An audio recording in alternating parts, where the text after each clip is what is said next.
Kinetic theory of gases की अगर हम बात करें तो सबसे पहले कुछ स्पेशल पॉइंट देख लो। हमें सबसे पहले जरूरत पड़ेगी टोटल इंटरनल एनर्जी की इस चैप्टर के अंदर।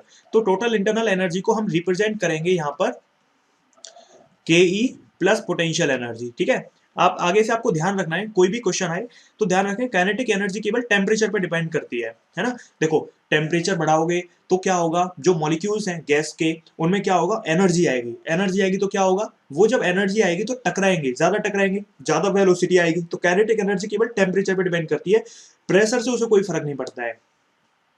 अच्छा, ये जो पोटेंशियल एनर्जी है वो केवल इंटरमोलिकुलर फोर्सेस पे डिपेंड करती है, आईएमएफ, है ना। पोटेंशियल एनर्जी स्टोर होती है, तो ये इंटरमोलिकुलर जो फोर्सेस होते हैं, जो बॉन्ड बनते हैं, उनके उनके अंदर स्टोर होती है। तो पोटेंशियल एनर्जी हमेशा इंटरमोलिकुलर फोर्सेस के ऊपर डिपेंड करती है, जबकि काइनेटिक एनर्जी टेम्परेचर के ऊपर डिपेंड करती है। अब ये तो जो रियल गैस के लिए हो गई दोनों चीजें, लेकिन जो हमारी आइडियल गैस होती है ना, आइडियल गैस की डेफिनेशन ही यही होती है कि एक ऐसी गैस जिनमें इंटरमोलिकुलर फोर्सेस जीरो होते हैं, मतलब जिनके बीच में कोई भी इंटरमोलिकुलर फोर्सेस ना हो। एक ऐसी गैस जिसमें कोई भी इंटरमोलिकुलर फोर्सेस ना हो, जो बिल्कुल मतलब पास पास में मॉलिक्यूल्स हो, ना के बराबर हो, पूरा वॉल्यूम कंटेनर का अलग हो और उनका वॉल्यूम ना के बराबर हो, नेग्लिजिबल, जीरो के बराबर हो, तो ऐसी गैसेस को आइडियल गैस कहते हैं। ठीक है, तो इसीलिए आइडियल गैसेस में केवल काइनेटिक एनर्जी पाई जाती है, पोटेंशियल एनर्जी नहीं पाई जाती है। मतलब आइडियल गैसेस के अंदर क्या रहता है, केवल पूरी की पूरी इंटरनल एनर्जी केवल काइनेटिक एनर्जी में मिलेगी। ठीक है, तो आइडियल गैस की डेफिनेशन ही वही होती है। अगर हम बात करें रियल गैस के लिए तो उनमें दोनों ही होती है। ठीक है, अब यहाँ पर हम देखते हैं बेसिकली कुछ नोटेशंस। जैसे हम यहाँ पर नंबर के लिए क्या यूज करेंगे, नंबर के लिए यूज करेंगे एन, कैपिटल एन। जब भी कैपिटल एन लिखेंगे किसी भी फॉर्मूले में तो उसका मतलब होगा total number of gas molecule. ठीक है, जैसे हम आगे चल के एक फॉर्मूला पढ़ने वाले हैं, PV is equal to N K T, तो इसके अंदर जो एन है ना वो हमारा यही है, नंबर ऑफ गैस मॉलिक्यूल। ठीक है, अच्छा एक नंबर होता है एन नॉट या एन ए, हालांकि आप लोगों को पता होगा इसका जो मतलब है वो अवोगाड्रोस नंबर है। ठीक है, जिसकी वैल्यू होती है 6 इंटू 10⁻23। हालांकि होती तो 6.023 है, बट न्यूमेरिकल में सिर्फ नहीं यूज करना है। ठीक है, तो ये समझना है हमें, ये अवोगाड्रोस नंबर है जिसको हम एन नॉट या एन ए से रिप्रेजेंट करेंगे। ये हमारा एन है, नंबर ऑफ गैस मॉलिक्यूल। अच्छा ये होता क्या है, अगर मैं इसको बताऊं तो ये एक मोल गैस में जितने मॉलिक्यूल है ना उनका नंबर है। ठीक है, आगे बढ़ते हैं। अगली चीज है मास। मास में हम दो चीजें, एक है स्मॉल एम, एक है कैपिटल एम, एक है एम डब्ल्यू। जो स्मॉल एम होता है उसका मतलब है mass of one gas molecule, mass of one gas molecule. जबकि जो आपका कैपिटल एम है उसका मतलब है मास ऑफ गैस। जबकि जो एम डब्ल्यू है उसका मतलब है मॉलिक्यूलर वेट। ठीक है, तो ये सारी चीजें ना हमें पता होनी चाहिए, क्योंकि जब हम फॉर्मूले लिखेंगे ना तो वहां पर ये बड़ी कंफ्यूजन करती है, या फिर हम क्वेश्चंस करते हैं तो वहां पर भी बड़ी कंफ्यूजन करेगी। ये सारी चीजें पता होनी चाहिए, क्योंकि ये सारी चीजें हमें अभी काम आएंगी, देखेंगे हम कहां पर। देखो ये वाली जो चीज काम आएगी मैं बताऊंगा आपको, P upon rho equal to K T upon M होता है। तो ये जो चीज है ना, ये असल में जो PV equal to N K T या पीवी इक्वल टू एनआरटी जो होता है वो फॉर्मूला गैस का, वही फॉर्मूले को ये आगे एक्सटेंड करके आ जाता है। तो ये पी अपॉन रो के टी अपॉन एम, जहां पर के बोल्ट्जमान कांस्टेंट है, टी फॉर टेम्परेचर है, ये जो स्मॉल एम है ना ये mass of one gas molecule है। ठीक है, तो ये सारी चीजें हमें बार बार काम आएंगी। अच्छा देखो, टोटल मास ऑफ गैस कितना होगा, एक गैस के मॉलिक्यूल का mass into total number of gas molecule. ठीक है भाई, अगर हमें एक का पता चल जाए और हमें ये भी पता हो कि कितने मॉलिक्यूल्स हैं, तो हम क्या कर सकते हैं, मल्टीप्लाई करेंगे तो टोटल गैस का मास आएगा कि नहीं आएगा, ऑब्वियस सी बात आएगा। मॉलिक्यूलर वेट का मतलब क्या है, एक मोल गैस मॉलिक्यूल का मास। ठीक है, जैसे ये एक मोल का नंबर था, ये एक मोल का मास है। ठीक है, तो ये हमें समझना होगा। तो इसको हम क्या लिख सकते हैं, इसको लिख सकते हैं small M into N not, है ना, क्योंकि एक का मास पता है और एन नॉट से मल्टीप्लाई कर देंगे तो मॉलिक्यूलर वेट आ जाएगा। ये सारी चीज हमें पता होनी चाहिए, ये सिली मिस्टेक करवा देती है। अगला है नंबर ऑफ मोल्स, जैसे इस चैप्टर में हम एन की जगह किससे यूज करेंगे, म्यू की जगह। उससे क्या होगा, एक डिफरेंशिएशन हो जाएगा। ठीक है, तो नंबर ऑफ मोल्स, तो आपने जो बचपन से फॉर्मूला पढ़ते आ रहे होंगे, PV equal to mu R T, यहाँ पर हम म्यू लिख रहे हैं क्योंकि वो मोल्स होते हैं, ध्यान रखना, नंबर नहीं होते। नंबर वाला फॉर्मूला तो ये होता है PV equal to N K T. ये सारी चीजें अभी हम पढ़ेंगे, सिली मिस्टेक को पूरी तरीके से दूर करेंगे। अगर हम बात करें नंबर ऑफ मोल्स की, तो नंबर ऑफ मोल्स होते क्या है, मास अपॉन मॉलिक्यूलर वेट, या फिर number of gas molecule upon Avogadro's number. ठीक है, ये सब चीजें हमें पता होनी चाहिए, ये काम बहुत आएंगी। ठीक है, अगली चीज होती है डेंसिटी ऑफ गैस। डेंसिटी तो बहुत पॉपुलर टर्म में हम पढ़ते ही आ रहे हैं। डेंसिटी ऑफ गैस क्या होती है, mass of gas upon volume of gas. ठीक है, तो ये हमें पता होनी चाहिए। तो ये मास डेंसिटी है, ध्यान रखना ये कौन सी डेंसिटी है, मास डेंसिटी। आपने करंट इलेक्ट्रिसिटी के अंदर पढ़ेंगे हम, हमारा जो आपका जो पोटेंशियल जो करंट होता है, I equal to N E A V D, I equal to N E A V D. तो ये जो यहाँ पर देखो n होता है ना, इसको कहते हैं नंबर डेंसिटी। देखो ये है मास डेंसिटी, ये है नंबर डेंसिटी। तो इन दोनों में यहाँ पर आपको फर्क मिलेगा, ये फॉर्मूला ना आपको वहां पर मिलेगा, बट लेकिन ध्यान रखें ये जो n है वो नंबर डेंसिटी होता है, मतलब number of gas molecule upon volume. हालांकि यहाँ पर गैस मॉलिक्यूल नहीं है, ये यहाँ पर तो चार्ज के लिए है, लेकिन मैं आपको क्या बताना चाह रहा हूँ, नंबर डेंसिटी है ये, जो होती है नंबर अपॉन वॉल्यूम। ठीक है, तो ध्यान रखेंगे हर चीज को। आगे बढ़ते हैं। प्रेशर जो सबसे ज्यादा इंपॉर्टेंट चीज है, हालांकि हमने फ्लूइड मैकेनिक्स के अंदर देख लिया है, बट लेकिन फिर भी दोबारा रिवाइज करा देता हूं। सबसे ज्यादा इंपॉर्टेंट प्रेशर है इस चैप्टर के अंदर, फिर टेम्परेचर है दूसरे नंबर पे, तीसरे नंबर पे वॉल्यूम है। ये पीवीटी, ये ऐसी चीजें हैं, सबसे ज्यादा सिली मिस्टेक एग्जामिनर आपको यहीं पे कराएगा। प्रेशर की बात करते हैं, प्रेशर को रिप्रेजेंट पी से करेंगे, फोर्स अपॉन एरिया होता है, हम सब जानते हैं। यूनिट होती है न्यूटन पर मीटर स्क्वायर या फिर पास्कल, ये होती है एसआई यूनिट। ठीक है, इसकी जो दूसरी यूनिट है ना, जो प्रैक्टिकल यूनिट होती है, वो सबसे ज्यादा फेमस है। जैसे एक एटीएम, हमने फ्लूइड मैकेनिक्स में देखा था, एक एटीएम कितने पास्कल के बराबर होता है, 10⁵ पास्कल के बराबर होता है ना। ये हमें एकदम एकदम रटा होना चाहिए, अगर थोड़ी सी भी गलती कर गए तो ये हमारा क्वेश्चन गलत हो जाएगा। ठीक है, सिली मिस्टेक हो जाएगी, चाहे कंसेप्ट आता हो चाहे कुछ भी हो। ठीक है, दूसरे नंबर पे आ जाओ। दूसरे नंबर पे एक एटीएम ही हमारा एक बार होता है, ध्यान रखेंगे, ज्यादा फर्क नहीं होता है।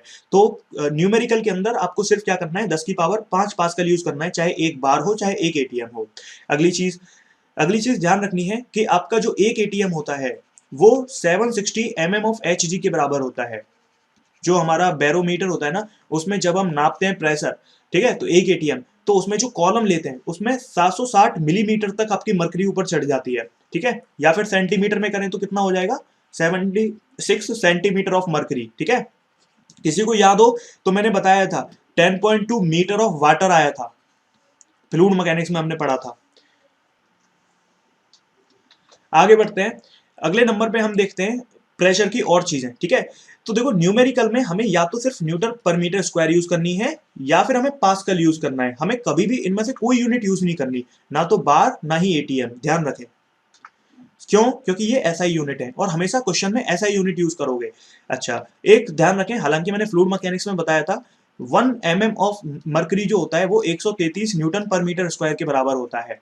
ठीक है, ये चीज आपको विशेष ध्यान रखनी है, 1 mm of mercury 133 Newton per metre square के बराबर होता है। ठीक है, वॉल्यूम, अगले नंबर पे आ जाओ। वॉल्यूम क्या होता है, वॉल्यूम ऑफ गैस को रिप्रेजेंट करेंगे ऑब्वियसली बात है वी से, तो वॉल्यूम की यूनिट होती है मीटर क्यूब या फिर लीटर। तो ध्यान रखना आपको इस पूरे चैप्टर में सिर्फ मीटर क्यूब को ही यूज करना है। ठीक है, यहाँ पर कभी किसी और यूनिट को यूज ना करें।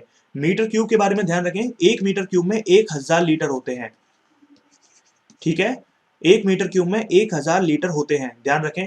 यानी कि या फिर आप ऐसा कह सकते हो, इसको हटा दो यहां से, आपको सिर्फ मीटर क्यूब ध्यान रखना है। ठीक है, मीटर क्यूब ही यूज करनी है। जब भी लीटर में क्वेश्चन दिया जाएगा तो चेंज कर लेना, 1 लीटर में कितने मीटर क्यूब, 10⁻³ मीटर क्यूब। तो मान लो आपको 50 लीटर दे दिया तो मल्टीप्लाई करके मीटर क्यूब में आ जाएगा। ठीक है, अच्छा मान लो हमें क्यूबिक सेंटीमीटर में निकालना है तो क्या करेंगे, वैल्यू चेंज कर देंगे। भाई 1 मीटर में 10⁻² सेंटीमीटर, तो 1 मीटर क्यूब में कितने सेंटीमीटर क्यूबिक, इतने क्यूबिक है ना, कितने क्यूबिक सेंटीमीटर। तो 1 लीटर में आपका कितने, 10⁻³ सीसी या फिर सेंटीमीटर क्यूबिक, या तो सीसी कह लो या इतने क्यूबिक कह लो। ठीक है, आपकी मर्जी। अच्छा, इसके आगे ध्यान रखें, क्या ध्यान रखें कि जो आपका 1 सीसी होता है वो 1 ml के बराबर होता है। ठीक है, remember it, 1 cubic centimetre 1 millilitre के बराबर होता है। आगे बढ़ जाओ, टेम्परेचर। टेम्परेचर की यूनिट होती है केल्विन। ध्यान रखना हमेशा सिर्फ केल्विन यूज करना है, कभी भी डिग्री सेल्सियस यूज मत कर लेना गलती से भी। ठीक है, डिग्री सेल्सियस यूज कर लोगे तो पहला ही आंसर वो होगा जो डिग्री सेल्सियस से आने वाला है। ठीक है, देखना आप लोग क्वेश्चन जब प्रैक्टिस करोगे तो जो भी क्वेश्चन में आपने डिग्री सेल्सियस यूज कर लिया ना गलती से, तो जो आंसर आपका आएगा ना पहला ही वही होगा। ठीक है, तो ये ध्यान गलती मत करना, क्योंकि आपको हमेशा ऐसा यूनिट यूज करनी है, चाहे प्रेशर हो चाहे वॉल्यूम हो चाहे टेम्परेचर हो। ठीक है, तो ये जो बेसिकली टेम्परेचर है उसकी केल्विन यूनिट यूज करनी है। ठीक है, तो ये सब चीजें हमें ध्यान रखनी होगी। ओके, चलो, अब उसके बाद कुछ कांस्टेंट की बात देख लो। जो हमारा आर है, जैसे हम यूजीसी कहते हैं, यूनिवर्सल गैस कांस्टेंट, जैसे हमारा जी होता है ना ग्रेविटेशनल कांस्टेंट, वैसे ही ये होता है यूनिवर्सल गैस कांस्टेंट। ये कहीं भी चेंज नहीं होता, हमेशा सेम रहेगा। तो ये आपका यूनिवर्सल गैस कांस्टेंट है जो फिक्स रहता है। इसकी वैल्यू होती है 8.31 जूल पर मोल पर केल्विन, ठीक है। या फिर इसकी जो वैल्यू होती है वो होती है 2 कैलोरी पर मोल पर केल्विन, ठीक है, ध्यान रखेंगे। ओके, तो आपने जो बायोलॉजी के स्टूडेंट्स होंगे उन्हें पता भी होगा कि वहां पर जूल और कैलोरी के बारे में बायोमोलिक्यूल्स में शायद पढ़ा हो किसी ने, या केमिस्ट्री में भी पढ़ा हो। तो हम जानते भी हैं कि भाई 1 जूल से कितने कैलोरी मिलते हैं। तो आपका ये सॉरी एक मतलब 4 जूल से 1 कैलोरी मिलती है, ठीक है, ये आपने शायद पढ़ा भी होगा। तो यहाँ पर आप देख भी सकते हो उस चीज को, है ना। चलो, अगला होता है के होता है बोल्जमान कांस्टेंट, ठीक है। अंग्रेजों के नाम है, अब क्या करें, याद रख लो। बोल्जमान कांस्टेंट, उल्टा सीधा जो भी याद रखा जाए, नाम याद होना हो, वैल्यू याद रख लेना, ठीक है। तो बोल्जमान कांस्टेंट की जो वैल्यू होती है वो होती है 1.38 इंटू 10⁻23 जूल पर केल्विन। अब देखो यहाँ पे फर्क क्या है, एक चीज ऑब्जर्व करो। यहाँ पर देखो जूल पर मोल केल्विन था, जबकि यहाँ पर केवल जूल पर केल्विन है। तो इनमें दोनों में फर्क क्या है, सिर्फ मोल का फर्क है। इसका मतलब क्या हुआ कि जो बोल्जमान कांस्टेंट और आर है उसके बीच में एक रिलेशन रहा होगा। क्या रिलेशन रहा होगा, ठीक है। खुशी हुई इस बात को। तो बेसिकली देखो यहाँ पर जो हमारा के होता है, हम देख सकते हैं अगर हम आर में एन नॉट का डिवाइड कर दें, या फिर एन ए का डिवाइड कर दें, या फिर हम सो कॉल्ड मोल का डिवाइड कर दें, तो हमारा क्या आ जाएगा, आर आ जाएगा, ठीक है। तो ये हमें ध्यान रखना है, रिलेशन को याद रहे ना रहे इतना जरूरी नहीं है, बट चीजों को समझना तो जरूरी है, ठीक है। आगे बढ़ते हैं, और उसके बाद यहाँ पर हम जो है आइडियल गैस के बारे में हम ऑलरेडी जानते हैं। क्या जानते हैं, आइडियल गैस वो गैस होती है जिसमें इंटरमोलिकुलर फोर्सेस 0 होते हैं, ठीक है, और इनका जो वॉल्यूम होता है वो ना के बराबर होता है, ध्यान रखेंगे। आगे चल के हम रियल गैस इक्वेशन को भी देखेंगे, तो ये सब चीज हमें पता होनी चाहिए। अब आते हैं मेन चीज पर, जो होती है आपकी जहां से न्यूमेरिकल स्टार्ट होते हैं, इक्वेशन ऑफ स्टेट। असली न्यूमेरिकल केटीजी के सिर्फ इसी इक्वेशन में छुपे हुए हैं, ठीक है। ये एंड तक काम आएगी पूरे थर्मो में। ये होती है PV equal to mu R T, ठीक है ना। ये सिर्फ आइडियल गैस के लिए हम देख रहे हैं, रियल गैस के लिए अलग होती है, ध्यान रखेंगे, रियल गैस के लिए नहीं देख रहे हैं। रियल गैस के लिए आगे पढ़ेंगे थर्मोडायनेमिक्स में, PV equal to mu R T. तो ये पीवी इक्वल टू जो म्यू आर टी है ना, बेसिकली इसमें हमें ध्यान रखना है, ये जो म्यू है ना वो मोल्स है ना, ये चीज ध्यान रखेंगे। ये नंबर ऑफ मॉलिक्यूल्स नहीं है, ये मोल्स हैं, ठीक है। जैसे हम नंबर डेंसिटी कह रहे थे, तो PV equal to mu R T है। तो यहाँ पर हम देखो, इसको जब हम आगे बढ़ाते जाते हैं, इसको सॉल्व करते जाते हैं, तो हमारा एक और रिलेशन निकल के आता है, PV equal to N K T, ठीक है। जब हम क्या कर देंगे, यहाँ पर थोड़ा सा चेंज कर देंगे, म्यू की जगह वैल्यू पुट कर देंगे एन अपॉन एन नॉट। हम जानते हैं आर अपॉन एन नॉट के होता है, तो PV equal to N K T. अब हमें अंतर समझना है, देखो ये मोल है, ये यूनिवर्सल गैस कांस्टेंट है, ये टेम्परेचर है, ये प्रेशर है, ये वॉल्यूम है। तो यहाँ पर ये नंबर ऑफ गैस मॉलिक्यूल्स है, सिर्फ नंबर डेंसिटी नहीं है। ये बोल्ट्जमान कांस्टेंट है, ये टेम्परेचर है। हमेशा हर ऐसा यूनिट में लोगे, प्रेशर किस में लेना है, न्यूटन पर मीटर स्क्वायर में, या फिर किस में लोगे, पास्कल में, एक ही बात है वो तो। वॉल्यूम हमेशा मीटर क्यूब में लोगे। एन हमेशा नंबर ऑफ गैस मॉलिक्यूल है। के बोल्ट्जमान कांस्टेंट है, इसकी तो आपको पता ही रहेगा हमेशा। टी की वैल्यू टेम्परेचर हमेशा केल्विन में लोगे। ये सब चीजें हमें बिल्कुल ध्यान रखनी है एकदम, नहीं तो गलती हो जाएगी। यही सिली मिस्टेक होती है इस चैप्टर के अंदर। सबसे छोटी चीजें हैं, बट सबसे ज्यादा सिली मिस्टेक यही होती है, ये देखा गया है। अब आगे देखो, मैंने ये P upon rho equal to R T upon M W, जब हम इसको सॉल्व करेंगे ना आगे, किसको, जब हम इस मोल की जगह मास अपॉन वॉल्यूम रखेंगे, और हम जब इसको और शिफ्ट करेंगे इधर उधर, तो हमारी जो रिलेशन निकल के आएगा, मास अपॉन वॉल्यूम को जब इधर शिफ्ट कर देंगे, तो हमारा जो रिलेशन निकल के आएगा वो क्या आएगा, कि प्रेशर अपॉन डेंसिटी जो होगा वो R into T upon M W होगा। What is the M W, molecular weight. Molecular weight क्या होता है, एक मोल गैस मॉलिक्यूल का मास, ठीक है, एक मोल गैस मॉलिक्यूल का मास। तो ये ध्यान रखनी है सारी चीजें। आगे बढ़ते हैं, P upon rho equal to K T upon M, small M ध्यान रखेंगे, है ना। स्मॉल एम एक गैस मॉलिक्यूल का मास है, ये वो पूरी का नहीं है, एक सिर्फ एक गैस मॉलिक्यूल का। अब स्टार्ट करते हैं क्वेश्चन। पहला क्वेश्चन है, आपको 8 ग्राम O2 गैस के लिए इक्वेशन ऑफ स्टेट लिखकर बतानी है। तो जल्दी से बता दीजिए, 10 सेकंड या 20 सेकंड में बता सकते। 8 ग्राम O2 गैस के लिए इक्वेशन ऑफ स्टेट लिखनी थी, तो पीवी क्या होता है, म्यू आर टी। हालांकि होता तो कुछ भी और भी हो सकता है, PV equal to N K T भी लगा सकते हैं, पीवी इक्वल टू ये भी लगा सकते हैं, बट हमें कौन सा लगाना है जो क्वेश्चन को आसान बनाए। कौन सा फॉर्मूला क्वेश्चन को आसान बनाएगा, ये वाला। क्यों, क्योंकि हमारा जो क्वेश्चन है उसमें नंबर की बात ही नहीं करी गई, मास की बात करी गई है, तो हम ये वाला लगाएंगे, ठीक है। या फिर हम वो भी लगा सकते थे एक और, P upon rho equal to K T upon M वाला, जरूरत के ऊपर है, ठीक है, ये भी लगा सकते हो पर इसकी जरूरत नहीं है, इसको लगा लेते हैं। तो PV is equal to mu कितना है, म्यू है हमारा mass upon molecular weight, oxygen का मॉलिक्यूलर वेट 32 होता है, आर टी। तो आंसर कितना आएगा, PV is equal to R T divided by 4। ठीक है, बिल्कुल सही आंसर है ये। नेक्स्ट अगला क्वेश्चन, अगला क्वेश्चन है आपका, एक कंटेनर है जिसमें एयर भरी हुई है और टेम्परेचर है उस कंटेनर का इतना। देखो हमेशा आपको सेल्सियस में देगा एग्जामिनर, ठीक है, आपको हमेशा केल्विन में लेना है उसको बदल के, गलती नहीं करनी है, जल्दबाजी नहीं करनी है, भावनाओं में नहीं बहना है। प्रेशर दिया गया है उस कंटेनर का इतने mm ऑफ Hg। देखो आपको मन से ये सब दिया जाएगा, ठीक है, क्योंकि चैप्टर ही इसी चीज का है, ठीक है। और वॉल्यूम दिया गया है 500 सीसी। देखो हर चीज आपको ऐसी दी गई है कि आपको कन्वर्ट करनी ही पड़ेगी, ठीक है, तो ये चीज ध्यान रखेंगे, गलती नहीं होनी चाहिए। नंबर ऑफ एयर मॉलिक्यूल बताने हैं, ठीक है, नंबर ऑफ एयर मॉलिक्यूल बताने, क्वेश्चन भी ध्यान रखेंगे, ऐसा नहीं हो कि म्यू की वैल्यू निकाल कर आ गए, नंबर ऑफ एयर मॉलिक्यूल्स निकालने हमें, तभी मैंने इतना सारा टाइम इन्वेस्ट किया था अभी वो सब चीज समझाने में कि आप लैंग्वेज को समझ पाए। तो यहाँ पे नंबर ऑफ एयर मॉलिक्यूल्स निकालने, नंबर डेंसिटी नहीं निकालनी है, ठीक है। तो आपको ये बताना है कि इस कंटेनर में जिसका टेम्परेचर इतना है, प्रेशर इतना है, वॉल्यूम इतना है, उसमें कितने एयर मॉलिक्यूल के नंबर होंगे। हिंट दे देता हूं मैं, मतलब हिंट क्या, आपकी हेल्प कर देता हूं जिससे गलत ना हो आपकी कैलकुलेशन।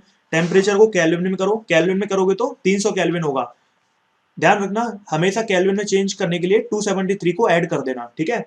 अगर हम बात करें mm ऑफ Hg की, तो हमने पढ़ा 1 mm ऑफ Hg में कितने न्यूटन पर मीटर स्क्वायर थे, 133, तो 133 से मल्टीप्लाई कर दो, है ना, ये इतने पास्कल या फिर Newton per metre square pressure हो गया।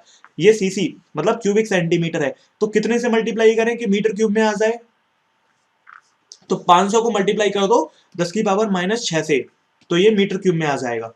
सारी यूनिट्स आ गई, अब यूज क्या करना है, सिर्फ PV equal to N K T. चलिए तो देखते कि भाई क्या आंसर इसका आना चाहिए, ठीक है। तो PV equal to N K T, pressure कितना है हमारा, प्रेशर की वैल्यू थी कितनी, देखो इतनी, इतने न्यूटन पर मीटर स्क्वायर या पास्कल, ठीक है। अच्छा एन कितना हो जाएगा, पीवी अपॉन के टी, प्रेशर है हमारा 133 मल्टीप्लाई बाई 10 की पावर -3। इस चैप्टर के अंदर सिर्फ कैलकुलेशन ही है, मतलब ध्यान रखना इस चैप्टर के अंदर कैलकुलेशन बहुत जरूरी है करना, मतलब बच नहीं सकते पेपर में, कैलकुलेशन ही कैलकुलेशन है, ठीक है। तो ये चीज विशेष ध्यान रखेंगे, भाई इस चैप्टर में कैलकुलेशन आना बहुत जरूरी है, मतलब ऐसा नहीं सोचें कि हम अपने बाद में कर लेंगे, ऐसा नहीं हो सकता, बच नहीं सकते हो। इससे ये 100 बार काट दो, है ना, अप्रोक्स लगभग, और इससे ये देखो इस चैप्टर में अप्रोक्सीमेशन बहुत ज्यादा जरूरी है आपको आना, ठीक है, क्योंकि ये चैप्टर ऐसा है ना जहां पर अप्रोक्सीमेशन बहुत काम करता है। तो देखो आंसर कितना आएगा, 1.67 इंटू 10 टू दी पावर, ये ऊपर चला जाएगा तो 10 की पावर 7, और ये आ जाएगा 10 की पावर प्लस के 16। आगे बढ़ते हैं, अगला क्वेश्चन देखते हैं, लेट्स। तो नेक्स्ट क्वेश्चन देखते हैं, बेसिकली क्वेश्चन है कि भाई आपका इसी तरीके का क्वेश्चन करेंगे, वॉल्यूम है आपका 250 लीटर, ठीक है, उसके बाद आपका प्रेशर टेम्परेचर है 27 डिग्री सेल्सियस, उसका जो वॉल्यूम है वो 500 लीटर हो जाता है ना, मतलब पहले 250 लीटर वॉल्यूम था वो बढ़कर 500 लीटर हो गया, टेम्परेचर है इतना, तो आपको बताना है भाई टेम्परेचर कितना हो गया होगा, मतलब एक तरीके से वॉल्यूम और टेम्परेचर में रिलेशन करना है। और आपका जो बेसिकली यहाँ पर प्रेशर है वो कांस्टेंट है, ठीक है, प्रेशर कांस्टेंट है, ध्यान रखें, प्रेशर इज कांस्टेंट, टेम्परेचर बढ़ गया, है ना, वॉल्यूम बढ़ गया, टेम्परेचर आपको बताना है, प्रेशर कांस्टेंट है, कांस्टेंट प्रेशर है और टेम्परेचर बढ़ गया है, तो कितना बढ़ा है वो बता दो, क्वेश्चन ये है, क्या करोगे। चलो देखते हैं भाई क्या आंसर इसका आना चाहिए। तो वॉल्यूम हो जाता है हमारा, प्रेशर कांस्टेंट है, PV equal to mu R T लगा दो, तो प्रेशर भी constant, volume directly proportional to temperature, V1 upon V2, T1 upon T2, इतना करना था, ठीक है, इसमें तो कोई कन्वर्जन भी नहीं करना था, अगर आप कन्वर्ट कर रहे थे तो बेवकूफी कर रहे थे, क्योंकि ऊपर भी लीटर नीचे भी लीटर, तो इसका मतलब क्या कट जाएगा, तो 250 डिवाइडेड बाई कितना 500, पहला टेम्परेचर 27। अच्छा अब यहां पर फंस सकते हो, जो ऑप्शन आपका आएगा ना ऊपर 27 रखते ही, वो आपका सबसे पहले मिलेगा, तो 27 को पहले केल्विन में बदल लो, ध्यान रखना कभी भी इस चैप्टर में गलती नहीं करनी है, भावनाओं में नहीं खोना है। तो आंसर आएगा 600 केल्विन। इसको अब किस में बदलो, डिग्री सेंटीग्रेड में, तो कितना आएगा 327 डिग्री सेल्सियस। ठीक है, तो आगे बढ़ते हैं। तो अगला क्वेश्चन करते हैं। अगला क्वेश्चन है आपका, एक बैलून है, उसका जो वॉल्यूम है वो 500 मीटर क्यूब है। ठीक है, और उस वो टेम्परेचर है 27 डिग्री सेल्सियस। ठीक है, अच्छा, और प्रेशर है 1 एटीएम। ओके, अब यहाँ पे वॉल्यूम हीलियम का ध्यान रखना, ये हीलियम गैस के लिए कर रहे हैं, उससे कोई फर्क नहीं पड़ता है। आपका नया टेम्परेचर है -3 डिग्री सेल्सियस, और आपका जो प्रेशर है P2 वो है 0.5 एटीएम। तो आपको बताना है कि जो आपका वॉल्यूम होगा नया वो कितना होगा, V2 कैलकुलेट करना है। ट्राई करो, PV equal to mu R T लगा दो और दोनों को इक्वेट कर दो। देखो, करना कुछ नहीं था, सिर्फ इक्वेट करना था। हम जानते हैं PV equal to mu R T होता है ना। अब म्यू आर कॉन्स्टेंट है, क्योंकि मोल्स की बात ही नहीं करी गई है, तो करना क्या है, P1 V1 equal to T1, इधर अपॉन में P2 V2 is equal to T2। निकालना क्या है V2, तो वैल्यू पुट करनी थी। P1 की वैल्यू 1 एटीएम, P2 की वैल्यू 0.5 एटीएम, V1 की वैल्यू 500 मीटर क्यूब, V2 की वैल्यू निकालनी है, T1 की वैल्यू 300 केल्विन, ध्यान रखना केल्विन लेनी है, और T2 की वैल्यू -3 डिग्री, 273 ऐड करोगे तो 270 होगा। चलो देखो कितना आंसर आएगा। 0 से 0 ऊपर 10 नीचे 9, इधर आपका 1000, इधर आपका 900 आएगा, ये 900 मीटर क्यूब। ये आपका मैक्सिमम 30 सेकंड में हो जाना चाहिए था। चलो अगला क्वेश्चन, नेक्स्ट क्वेश्चन करते हैं। अगले क्वेश्चन में कुछ नया सीखने को मिलेगा। ठीक है, नेक्स्ट क्वेश्चन कुछ अलग टाइप का होगा।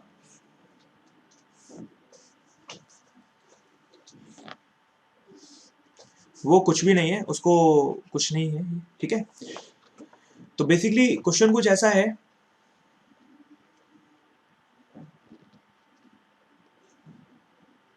क्वेश्चन कुछ ऐसा है, ये आपके 3 टेम्परेचर के कर्व हैं। ठीक है, इधर प्रेशर है, इधर वॉल्यूम है। आपको क्या बताना है, ये बताना है कि भाई किस केस में आपका जो टेम्परेचर है वो ज्यादा होगा, मतलब T1 ज्यादा होगा, T2 ज्यादा होगा, T3, या फिर T3 ज्यादा है, मतलब इनमें से कौन सा टेम्परेचर ज्यादा है ये बताना है। चलो देखते हैं कि भाई क्या आंसर होना चाहिए, तो लेट्स चेक इट आउट। तो यहाँ पर अगर हम देखें तो देखो, हालांकि हमें आगे से ध्यान रखना है कि जिस भी कर्व के अंदर ज्यादा एरिया होता है उसका टेम्परेचर हमेशा ज्यादा होता है। ठीक है, एक तो तरीका है, आपको ये हमेशा आगे से ध्यान रखना है, पीवी कर्व पर जिसका भी एरिया ज्यादा उसका टेम्परेचर ज्यादा। दूसरा तरीका हम यहाँ पर करके भी देख सकते हैं। मान लो हम किन्हीं पॉइंट पर देखें, मान लो अगर हमने प्रेशर को कांस्टेंट कर दिया, तो अगर हम देखें तो किसका वॉल्यूम ज्यादा, देखो अगर हम प्रेशर को कांस्टेंट कर दें तो हमारा वॉल्यूम टेम्परेचर के डायरेक्टली प्रोपोर्शनल हो जाएगा, तो जिसका वॉल्यूम ज्यादा उसका टेम्परेचर ज्यादा। तो इस वाले पॉइंट का वॉल्यूम सबसे ज्यादा, तीसरे वाले का, तो V3 क्योंकि ज्यादा है तो T3 भी सबसे ज्यादा होगा। ठीक है, तो इसीलिए हमारा T3 सबसे ज्यादा। चलो अगला क्वेश्चन करते हैं। तो आगे से ध्यान रखें, पीवी कर्व में जिसका एरिया ज्यादा उसका टेम्परेचर हमेशा ज्यादा होने वाला है। ठीक है, नेक्स्ट क्वेश्चन इज, सीखने को मिलेगा नया। तो नेक्स्ट क्वेश्चन हमारा क्या है, बेसिकली अगले क्वेश्चन में हम क्या सीखने वाले हैं कि भाई एक कंटेनर है 5 लीटर का। ठीक है, और ये 5 लीटर का जो कंटेनर है उसमें जो प्रेशर है वो 0.8 मीटर कॉलम ऑफ Hg है। ध्यान रखना मीटर है, मिलीमीटर नहीं है।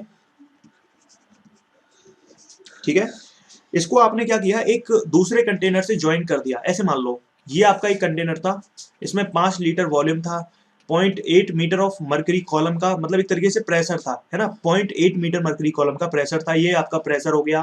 ठीक है, आपने ना इसको दूसरे कंटेनर से जोड़ दिया। अब ये जो कंटेनर का वॉल्यूम है वो 3 लीटर है। तो क्वेश्चन आपसे ये पूछ रहा है कि नया प्रेशर आपका क्या होगा, जो रिजल्टिंग प्रेशर है इसको ज्वाइन करने के बाद वो कितना होगा, ये आपसे पूछा गया है। तो देखो भाई, यहां पर आपका जो सिस्टम था, इसमें सीखने को जो मिलने वाला पॉइंट है वो देख लो। जो गैस का वॉल्यूम होता है ना, गैस का वॉल्यूम हमेशा कंटेनर के वॉल्यूम के इक्वल होता है। अगर कंटेनर का वॉल्यूम 3 लीटर है तो गैस का वॉल्यूम भी 3 लीटर, अगर कंटेनर का वॉल्यूम 5 लीटर है तो गैस का वॉल्यूम 5 लीटर। अब मुझे बताओ, जब आपने इसको जोड़ दिया तो अब कंटेनर का वॉल्यूम टोटल कितना हो गया? 5 लीटर प्लस 3 लीटर 8 लीटर। तो मतलब गैस का वॉल्यूम कितना? 8 लीटर। तो इसका मतलब क्या है, अगर टेम्परेचर कांस्टेंट है तो PV equal to mu R T लगा देंगे। तो इसका मतलब क्या है, अगर ये भी कांस्टेंट है, ये भी कांस्टेंट है, ये भी कांस्टेंट है, तो इसका मतलब है P1 V1 equal to P2 V2 लगा दो। अच्छा, P1 कितना है? 0.8। शुरू का वॉल्यूम 5 लीटर, फाइनल P2 निकालना है, बाद का वॉल्यूम 8 लीटर। तो आंसर कितना? 0.5 मीटर ऑफ मरकरी।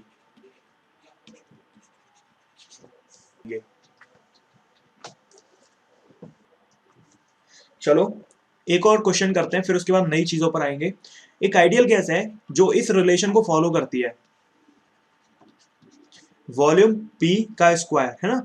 चलो, अगर इनिशियल टेम्परेचर इस गैस का T है और वॉल्यूम V है, अब गैस को आपने एक्सपेंड किया तो उसका जो वॉल्यूम हो गया ना वो 9V हो गया, ठीक है। तो आपको बताना है फाइनल टेम्परेचर गैस का कितना होगा। क्वेश्चन ये है कि एक आइडियल गैस है जो इस रिलेशन को फॉलो करती है, ठीक है। आपकी बार रिलेशन चेंज हो गया है, PV equal to mu R T नहीं है आपकी बार। अब की बार जो रिलेशन है वो ये वाला है, V P square equal to constant, मतलब ये कॉन्स्टेंट है इनका मल्टीप्लीकेशन। अगर टेम्परेचर शुरू में टी था, नया टेम्परेचर T2 हो गया, वॉल्यूम V था, नया वॉल्यूम 9V हो गया, तो आपको ये बताना है कि भाई नया टेम्परेचर हमारा कितना होगा। चलो चेक करते हैं कि क्या आंसर आना चाहिए। तो देखो भाई, पीवी होता है हमारा म्यू आर टी, ठीक है। अब हमें यहाँ पर क्या करना पड़ेगा, हमें वॉल्यूम और टेम्परेचर का रिलेशन लाना है। इसका मतलब ये है कि हमें इस पी को चेंज करना पड़ेगा, वॉल्यूम तो हमें चाहिए। तो हम क्या कर दें, क्योंकि ये कांस्टेंट है, इसका मतलब क्या हुआ, इसका मतलब ये हुआ कि भाई पी की जगह हम टी अपॉन वी ला सकते हैं, है ना, डायरेक्टली प्रोपोर्शनल हो जाएगा टी अपॉन वी के। तो हम यहाँ पर क्या करें, इसकी वैल्यू पुट कर दें, तो वी, पी की जगह क्या रख दें, टी अपॉन वी रख दें, और ये आपका कांस्टेंट है ना। तो यहां से ये वी स्क्वायर से ये कट जाएगा, तो आपका कितना बचेगा, टी स्क्वायर अपॉन वी बचेगा। रिलेशन आ गया, यानी कि जो टी स्क्वायर है वो डायरेक्टली प्रोपोर्शनल है वॉल्यूम के। अगर रिलेशन ही पता चल गया तो बस करना क्या है, T1 अपॉन T2 का स्क्वायर करना है, V1 अपॉन V2 के बराबर हो जाएगा। अच्छा, T1 अपॉन T2 की अगर हम बात करें तो पहला टेम्परेचर हमारा T है, T2 निकालना है, नया वॉल्यूम कितना है, नया वॉल्यूम V है, सॉरी पुराना वॉल्यूम V है, नया वॉल्यूम 9V है। तो अगर हम देखें तो हमारा ये स्क्वायर इधर रूट में चला जाएगा, तो T अपॉन T2 किसके बराबर आ जाएगा, V से V गया तो 1/3 के, यानी कि जो T2 आएगा वो 3T आएगा। चलो आगे बढ़ते हैं, अब हम अगली चीज पर आगे मतलब कुछ आगे बढ़ाते हैं चीजों को। चलो, तो यहां पर हम आगे बढ़ाते हैं और देखते हैं कि भाई क्या हमारा क्वेश्चन हो सकता है। कॉन्सेप्ट ऑफ मिक्सचर गैसेस, इसका मतलब क्या है, मतलब आपको क्वेश्चन में मिलेगा कि आपने कई गैसेस को मिला दिया, ठीक है। देखो, मिलाने के दो तरीके हैं, एक तो ये था जो हमने ये वाला क्वेश्चन देखा, ये वाला एक तो ये था, ये आपका ऐसा तरीका है जहां पर आप पाइपलाइन लगा देते हो तो मिल गया, दोनों गैस मिल गई, ठीक है। एक तरीका है कि एक गैस को उठाया दूसरे में डाल दिया, ठीक है, दोनों ही तरीके से हम मिला सकते हैं।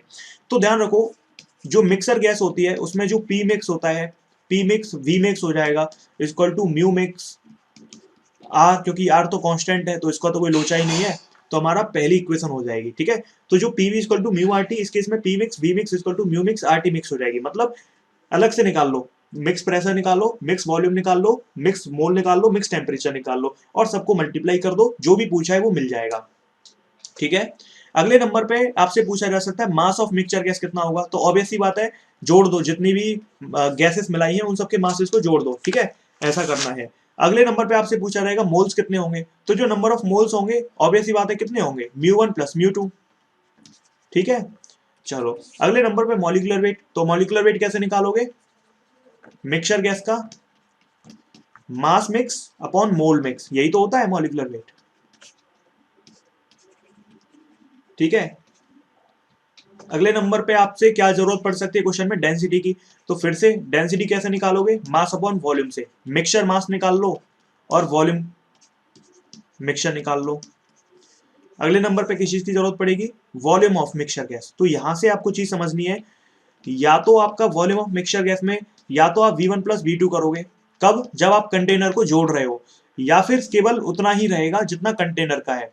ठीक है, ये चीज समझ में आनी चाहिए। ये तब है जब आपने पाइप से जोड़ा, ये तब है जब आपने एक गैस को उठा के दूसरे में ही डाल दिया।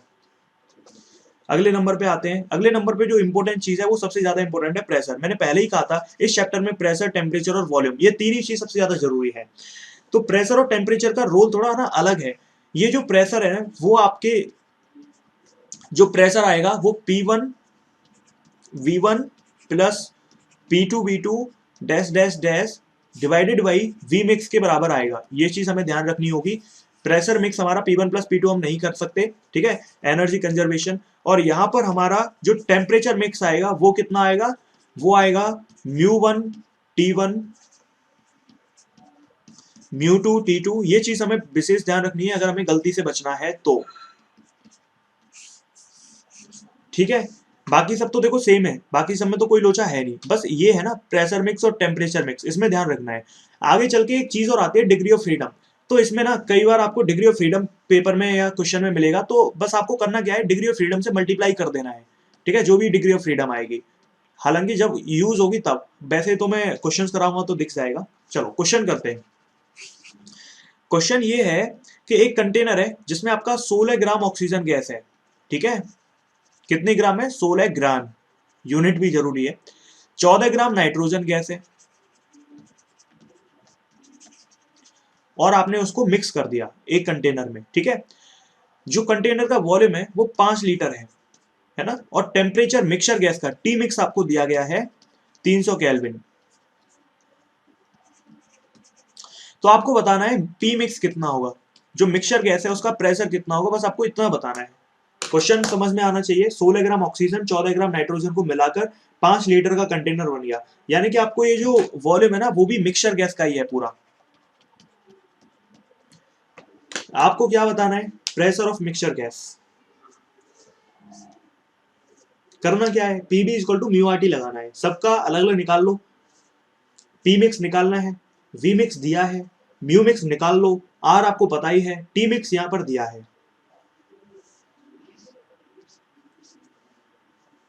ट्राई करें। हमें यूज क्या करना है, P mix is V mix is equal to mu mix T mix, हमें सिर्फ इतना यूज करना था। अब हमें क्या पता चल जाए, बस ये, बाकी सब तो दिया है। ठीक है, तभी हमारा ये निकल जाएगा। तो बस हमें मोल निकालने हैं, मोल निकालने का खेल है जो भी है। म्यू मिक्स क्या होता है, μ1 प्लस μ2। अच्छा, पहली गैस कौन सी है, ऑक्सीजन, कितने ग्राम है, 16 ग्राम। मोल क्या होते हैं, मास अपॉन मॉलिक्यूलर वेट, तो 16 अपॉन 32। नाइट्रोजन कितनी है, 14 ग्राम, है ना, 14 ही है ना, हाँ। और इसका मॉलिक्यूलर वेट 28 ग्राम, तो आंसर कितना, हाफ और हाफ, यानी कि 1 मोल। हमारा जो म्यू आ गया वो 1 आ गया। तो हम यहाँ पे पुट करते हैं, चलो। पी मिक्स निकालना है, म्यू मिक्स की वैल्यू 1, आर की वैल्यू कितनी, 8.31, टेम्परेचर मिक्स की वैल्यू कितनी है, 300 केल्विन, वॉल्यूम कितना है, वॉल्यूम 5 लीटर, लीटर की जगह क्या लिखोगे, मीटर क्यूब। 1 लीटर में कितने मीटर क्यूब, 10 की पावर माइनस 3 मीटर क्यूब। ठीक है, तो कितना आंसर आएगा, 60, और ये आएगा 480 into 10 to the power plus 3। यानी कि हम कह सकते हैं जब हम इनको लेफ्ट में लेकर जाएंगे पॉइंट को, तो 4.8 into 10 to the power 5 newton per metre square. यानी कि हम कह सकते हैं 4.8 से ज्यादा आंसर आएगा, क्यों, क्योंकि हमने पॉइंट से मल्टीप्लाई नहीं किया, तो हम 5 मान लेते हैं अप्रोक्स। तो हमारा आंसर आएगा 5 into 10 to the power 5 newton per metre square, या फिर हम कह सकते हैं इतने पास्कल। अगला क्वेश्चन करते हैं, चलो। अगला क्वेश्चन है आपका, एक कंटेनर है उसमें 32 ग्राम ऑक्सीजन गैस ले लो। ठीक है, 2 ग्राम हाइड्रोजन गैस, ठीक है, 12 ग्राम हीलियम गैस, है ना, उनको मिक्स किया। टेम्परेचर मिक्सचर गैस का 400 केल्विन ले लो। ठीक है, और उसके बाद प्रेशर ले लो मिक्सचर गैस का, ध्यान रखना मिक्सचर गैस का है 16.6 atm। आपको बताना है density of mixture gas, rho mix. आपके पास टाइम है 2 minute, try to do it. Hint ये है, देखो हमारा जो फॉर्मूला होता है वो होता है PV equal to mu R T, तो हमें मिक्स वॉल्यूम निकालना है। क्यों निकालना है वॉल्यूम, अभी बताता हूं मैं। Mu mix R T mix upon P mix, है ना। तो हमें निकालना क्या है, वी मिक्स निकालना है, ठीक है। अगर हमें वी मिक्स निकालना है तो इसका मतलब निकालना क्यों है, क्योंकि हमें डेंसिटी निकालनी है। डेंसिटी होती है मास अपॉन वॉल्यूम। मास तो हमें पता ही है कैसे, क्योंकि 32 प्लस 2 34 और 12 है ना, ये टोटल मास हो गया मिक्सचर गैस का। वॉल्यूम निकाल लो और डेंसिटी आ जाएगी, बस देखो कितना आंसर आएगा। तो हमें सिर्फ कैलकुलेशन कर ली थी, एक्सप्लेन तो मैं कर ही चुका हूं, ठीक है। हमें वैल्यू पुट करनी थी, वैल्यू पुट कर देते हैं। तो हमें चाहिए क्या, म्यूमिक्स चाहिए, तो म्यूमिक्स निकाल लो जल्दी से। अच्छा यही निकाल लेते हैं यहां पर। देखो 32 ग्राम O2 गैस का मोल क्या होता है, मास अपॉन मॉलिक्यूलर वेट, यानी कि 32 अपॉन 32, तो एक मोल आ गया। इसके कितने मोल आएंगे, 2 ग्राम हाइड्रोजन गैस, इसका मॉलिक्यूलर वेट होता है आपका 2, तो एक मोल आ गया। 12 ग्राम हीलियम गैस, तो 12 अपॉन कितना कर देंगे, हीलियम गैस का जो मॉलिक्यूलर वेट होगा वो 4 मतलब ग्राम होगा, तो 3 मोल। तो टोटल मोल कितने हो गए, 1 मोल प्लस 1 मोल प्लस 3 मोल, टोटल 5 मोल हो गए। यानी कि हमें म्यूमिक्स पता चल गया 5 आ गया।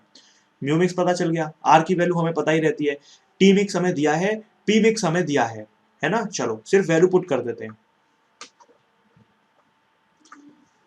तो ये हमें पता चल गया, तो हमें निकालना था वी मिक्स, तो म्यू मिक्स की जगह तो 5 आ गया, ठीक है। आर की जगह पर 8.31 है ना। अच्छा अब उसके बाद अगला क्या होता है, टेम्परेचर। टेम्परेचर हमारा कितना है, 400 केल्विन। एग्जामिनर ने पहले से ही वो केल्विन में दिया है, तो खुश हो जाना चाहिए हमें। अच्छा अब उसके बाद क्या है, म्यूमिक्स आर टी मिक्स अपॉन क्या, पी मिक्स। प्रेशर कितना, प्रेशर है हमारा 16.6 एटीएम।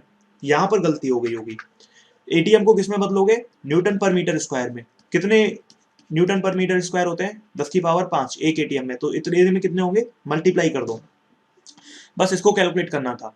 तो ये 2 बार लगभग, ये आपका 200 बार, और ये 1000 ऊपर जाएगा तो 10 की पावर ये -5 हो जाएगा, तो आंसर माइनस के, सॉरी ये आपका कितना बचेगा, 1000, और ये ऊपर जाएगा तो 10 की पावर -5, तो आंसर कितना आएगा, 10 की पावर -2। ये तो वॉल्यूम आया, इतने मीटर क्यूब। निकालना क्या था, निकालना था डेंसिटी। टोटल मास कितना है, टोटल मास है हमारा 32 प्लस 2 34, 34 प्लस 12 46, 46 ग्राम है, तो केजी में बदलना पड़ेगा। और ये हो गया 10 की पावर -2, तो आंसर कितना आया 4.6, क्योंकि ये इससे कट जाएगा ऊपर जाएगा तो 4.6 किलोग्राम पर मीटर क्यूब आया। तो अगर हम इसको ग्राम पर लीटर में बदलें तो कितना होगा, ग्राम पर लीटर में बदलोगे तो इतना ही आएगा, है ना। क्यों, देखो ऐसे, क्योंकि आपसे ग्राम पर लीटर में पूछा जा सकता है, कंफ्यूज कर सकते हैं आपको। किलोग्राम को किस में बदलोगे, पहले ग्राम में, मतलब 10 की पावर कितना कर दोगे 3। अच्छा अब 1 मीटर क्यूब को लीटर में बदलोगे, तो हम जानते हैं भैया 1 मीटर में होता है 10 की पावर कितने लीटर, 10 की पावर 3 लीटर। तो इसका मतलब क्या, 1 मीटर सॉरी 1 मीटर क्यूब में इतने लीटर होते हैं, ठीक है। तो नीचे कितना रख दोगे, इतने लीटर रख दोगे, तो फिर से देखो उतना ही आ गया। तो हमारे दोनों आंसर आ चुके हैं। आगे बढ़ते हैं। सबसे पहले हम देखेंगे प्रेशर का, आइडियल गैस का प्रेशर कितना होता है। तो P प्रेशर जो होता है वो होता है 1/3 रो VRMS का स्क्वायर, ठीक है, ध्यान रखेंगे ये प्रेशर होता है, ठीक है। अच्छा अब यहाँ पर P फॉर क्या है, pressure of gas, rho for density, VRMS for जो RMS स्पीड होगी गैस की, वो रूट मीन स्क्वायर स्पीड, ठीक है। अभी आपको समझ में आएगा। अच्छा VRMS की वैल्यू समझ लो, जो VRMS होती है किसी भी आइडियल गैस के लिए, वो ध्यान रखेंगे, √3P/रो होती है, ठीक है। ये कहां से आई, यहां से देखो, इसको इधर भेजा, उसको अपॉन में भेजा, और स्क्वायर की जगह रूट लगाया, √3P/रो।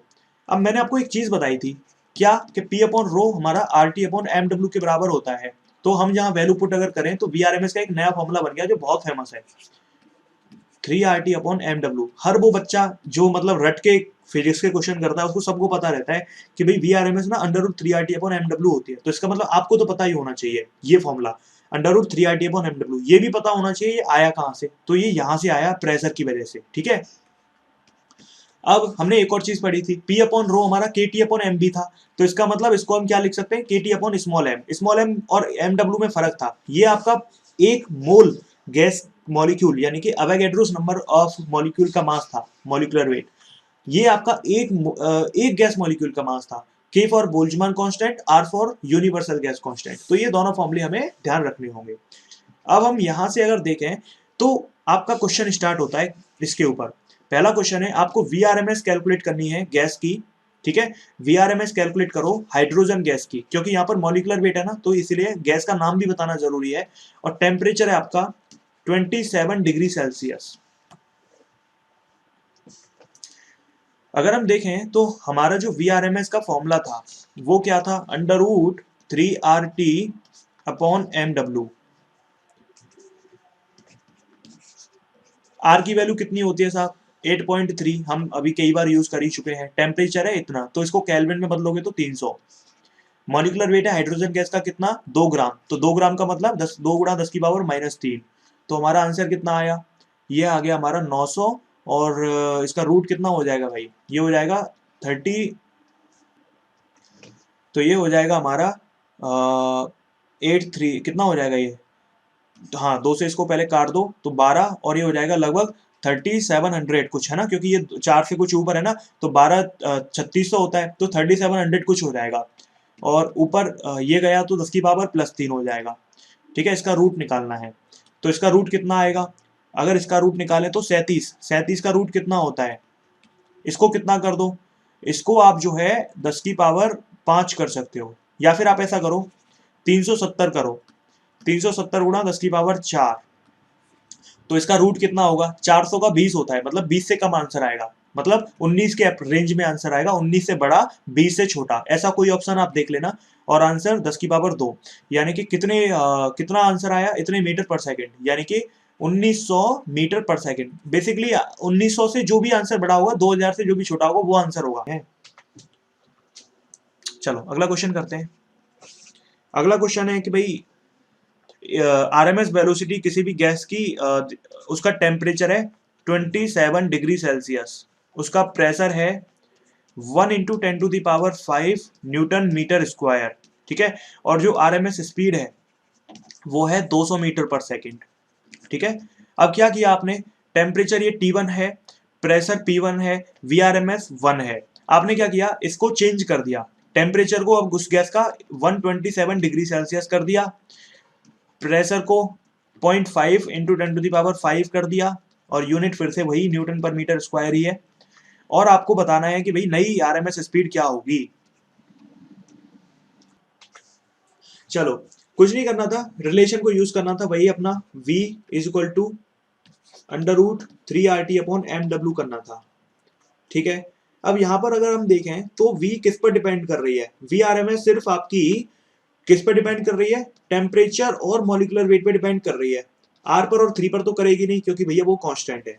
इसका मतलब क्या है, इसका मतलब ये है कि ऊपर आएगा VRMS 1, नीचे ले लो VRMS 2, इधर ले लो √T1/T2, और इधर ले लो √MW2/MW1, है ना। इसको सॉल्व करना है। अब कैसे करें, अब हमें दिया क्या क्या है उसको पुट कर दो बस। पहला टेम्परेचर है 27 डिग्री सेल्सियस, तो केल्विन में बदलोगे तो 300 हो जाएगा। T2 है 127, तो 400 हो जाएगा। मॉलिक्यूलर वेट दूसरा कितना है, दूसरा मॉलिक्यूलर वेट जो है वो आपका कितना हो जाएगा, दूसरा मॉलिक्यूलर वेट आपका, गैस एक है तो मॉलिक्यूलर वेट भी सेम हो गया, तो ये तो 1 हो जाएगा। तो आंसर कितना आएगा, VRMS है 200, तो आंसर आ जाएगा आपका कितना, ये आ जाएगा आपका √3/2 मल्टीप्लाई बाई, सॉरी 400/√3 आ गया, इतने मीटर पर सेकेंड में। अब आप लोग सोच रहे होंगे कि प्रेशर का तो काम ही नहीं हुआ यहाँ पे, और फिर आप लोग सोच रहे होंगे कि भाई VRMS तो प्रेशर पे डिपेंड कर रही थी।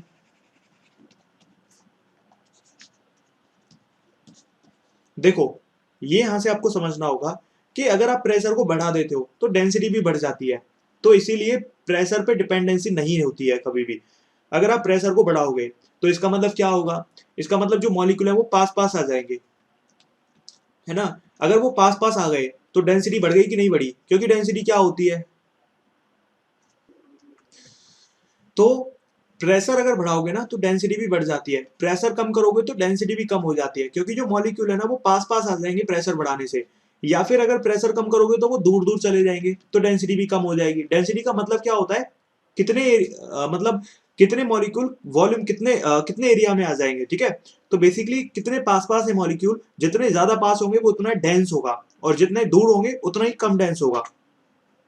तो इसी चीज को यूज करते हुए इस क्वेश्चन में हमारा प्रेशर पे डिपेंडेंसी नहीं। अब यहाँ पर बेसिकली आपको ध्यान रखना है एस्केप वेलोसिटी। एस्केप वेलोसिटी होती है आपकी √2gm/r। अब ये मैंने क्यों बताई है, वैसे ये हमारी धरती के लिए होती है 11.2 किलोमीटर पर सेकंड। इसका जो बताने का रीजन है वो ये है कि आपको क्वेश्चन आ सकता है कि कितना टेम्परेचर हम किसी भी गैस मॉलिक्यूल को दे दें जिससे वो धरती को एस्केप कर जाए। तो जितना टेम्परेचर होता है रिक्वायर्ड वो होता है इतने केल्विन।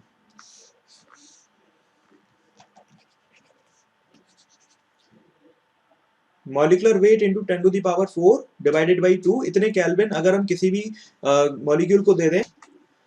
अगर हम आगे बढ़े और हम आगे चीजों को देखें तो एक पॉइंट ध्यान रखना है कि VRMS जो होती है किसी भी गैस की, वो आपकी धरती पे वी स्केप से काफी कम है, तभी धरती पर एटमॉस्फेयर है। जबकि मून पर ऐसा नहीं है, मून पर आपकी स्केप वेलोसिटी जो है वो आपकी काफी कम है, VRMS ज्यादा है। तो इसीलिए क्या होता है कि मून पर एटमॉस्फेयर एग्जिस्ट नहीं करता है, ठीक है। अब हम अगर देखें तो जो हमारी RMS स्पीड होती है VRMS, वो होती है √3p/ρ, यानी कि इसको हम कह सकते हैं 1.73 √p/ρ। जबकि जो हमारी एवरेज या मीन स्पीड होती है गैस मॉलिक्यूल्स की, वो होती है √8π/p/ρ। तो ये कितनी होती है, ये होती है आपकी 1.59 √p/ρ। अगर हम बात करें मोस्ट प्रोबेबल स्पीड की, VMP की, तो ये कितनी होती है, ये होती है √2p/ρ, यानी कि 1.41 √p/ρ, ठीक है। और एक और होती है वेलोसिटी ऑफ साउंड। तो जो साउंड की वेलोसिटी होती है वो होती है γ/p/ρ। तो अगर गामा देखें तो हमारा बेसिकली गामा कितने से कितने तक रहता है, 1 से 2 के बीच में वेरी करता रहता है वो, ठीक है। तो अगर हम निकालें कि भाई कौन सी हमारी जो स्पीड है वो सबसे ज्यादा है, तो हम यहाँ देख सकते हैं हमारी जो सबसे ज्यादा जो स्पीड है वो RMS वाली है 1.73, ठीक है। अगले नंबर पे हमारी मीन स्पीड है, अगले नंबर पे हमारी MP है। MP का मतलब है मोस्ट प्रोबेबल, मोस्ट प्रोबेबल का मतलब वो स्पीड जिस स्पीड से सबसे ज्यादा मॉलिक्यूल हमारे ट्रेवल कर रहे हैं। और VS का मतलब है स्पीड ऑफ साउंड, जो हमारी √γ है, मतलब sorry speed of gas molecule, velocity of sound in gas molecule, ठीक है। तो हम अगर यहाँ पर देखें तो सबसे बड़ी हमारी RMS है, तो ये रिलेशन हमें ध्यान रखना है। VRMS सबसे बड़ी है, V मीन दूसरे नंबर पर है, और V मोस्ट प्रोबेबल तीसरे नंबर पर है, और V speed of sound in gas molecule चौथे नंबर पर है, ठीक है। तो ये चीज हमें ध्यान रखनी है, ये डायरेक्ट क्वेश्चन पूछे जाते हैं और उनका रिलेशन भी ध्यान हमें रखना है, ठीक है। अगले नंबर पे हमारी जो चीज होती है वो होती है degree of freedom. Degree of freedom का मतलब ये होता है कि कोई भी पार्टिकल कितने डायरेक्शन में मूव कर सकता है। तो हमें एक चीज ध्यान रखनी है 3556।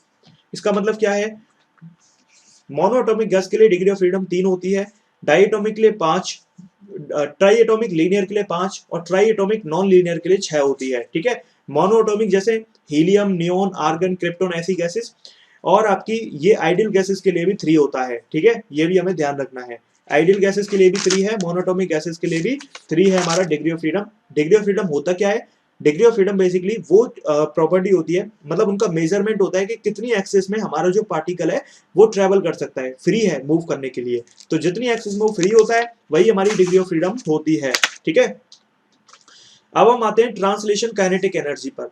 जो ट्रांसलेशन काइनेटिक एनर्जी होती है वो होती है ½ VRMS का square. M for mass of gas है पूरा, ठीक है। तो हमें ध्यान रखना है जो हमारी ट्रांसलेशन काइनेटिक एनर्जी होती है आज के बाद, वो ½ VRMS का स्क्वायर, ठीक है, या फिर 3/2 PV। हमने क्या किया बेसिकली, हमने इसको एक्सचेंज कर दिया है, ठीक है।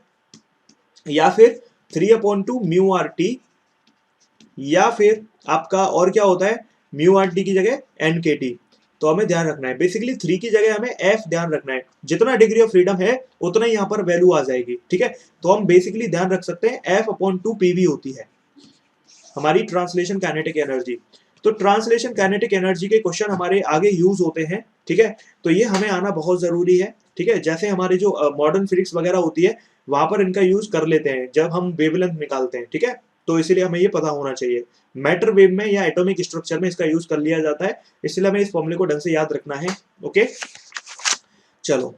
अब उसके बाद यहाँ पर एक होता है मैक्सवेल लॉ ऑफ इक्विपार्शन, मतलब उसका क्या मतलब होता है, जैसे मोनोएटॉमिक गैस है तो उसका मतलब ये होता है कि जो टोटल काइनेटिक एनर्जी होती है गैस मॉलिक्यूल की वो इक्वली डिस्ट्रीब्यूटेड हो जाती है इसके सारे डिग्री ऑफ फ्रीडम में। अब क्योंकि कोई भी आइडियल गैस है तो उसके डिग्री ऑफ फ्रीडम 3 है, तो हर डिग्री ऑफ फ्रीडम में कितनी एनर्जी जाएगी, kT/2 kT/2, ठीक है। अब जैसे हम एक क्वेश्चन की बात करें, हमारा एक क्वेश्चन जैसे यहाँ क्या पूछा जा सकता है, आपको पूछा जाए बेसिकली आपको यहाँ पर क्वेश्चन पूछा जा सकता है कि भाई एक गैस है जिसकी आपकी ट्रांसलेशन काइनेटिक एनर्जी है 1.52 इंटू 10⁵ जूल, और आपसे कहा गया कि उस गैस का जो वॉल्यूम है वो 200 लीटर है। आपसे पूछा गया कि भाई प्रेशर कैलकुलेट करके बताओ, तो क्या फॉर्मूला लगाकर इसको कर सकते हैं, ईटी लगा सकते हैं हम जानते हैं कि भाई जो हमारी गैस है बेसिकली वो जो गैस है वो आपकी मोनोटोमिक या आइडियल गैस होगी, अगर मेंशन नहीं किया क्वेश्चन में तो वो आइडियल ही लेनी है। तो आइडियल गैस के लिए ईटी होती है 3/2 पीवी, क्योंकि यहाँ पर प्रेशर और वॉल्यूम है तो इसलिए हम इसको यूज करेंगे। हमें यहाँ पे प्रेशर निकालना है तो हमें बस कैलकुलेशन करना। अगर हम देखें तो यहाँ पर हमारा 3/2, प्रेशर कितना है निकालना है, वॉल्यूम है 200 लीटर, तो लीटर को किस में बदलोगे, मीटर क्यूब में, है ना। ईटी की वैल्यू कितनी है, ईटी की जगह पर वैल्यू रख दो इसकी 1.5 इंटू 10⁵ जूल, ठीक है। अब बस करना क्या था, डिवाइड करना था, इससे ये 0.5 टाइम गया, इससे ये 400 बार गया, इससे ये 200 बार गया, तो आंसर कितना आया, इसको इधर ले जाओ तो आंसर आएगा 0.5 इंटू 10⁴